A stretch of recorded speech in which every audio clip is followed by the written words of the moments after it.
Mosainya Nanyola, Gijogo Mowito, Jogo Ma Giero, Mani County no Masamburu, Kamachielo Adhinyake County Moma Bay.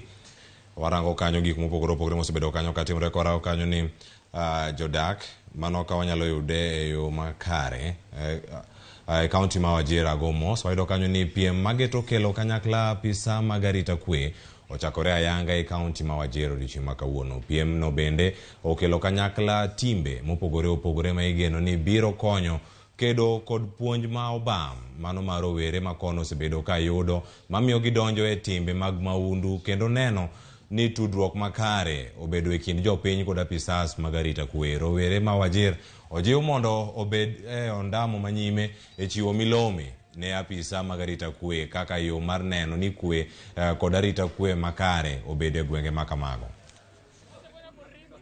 First, to appreciate the sponsor, Siad Patini, for this tournament that has brought us together, and it's bringing the bond between the youth, the general public, and the security agencies.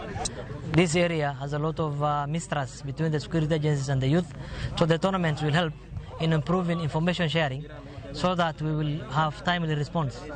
Appealing to more well-wishers, more sponsors to come in and assist our boys. It's only Siad who comes once and he goes away. Other sponsors, there are people. Siad is a businessman.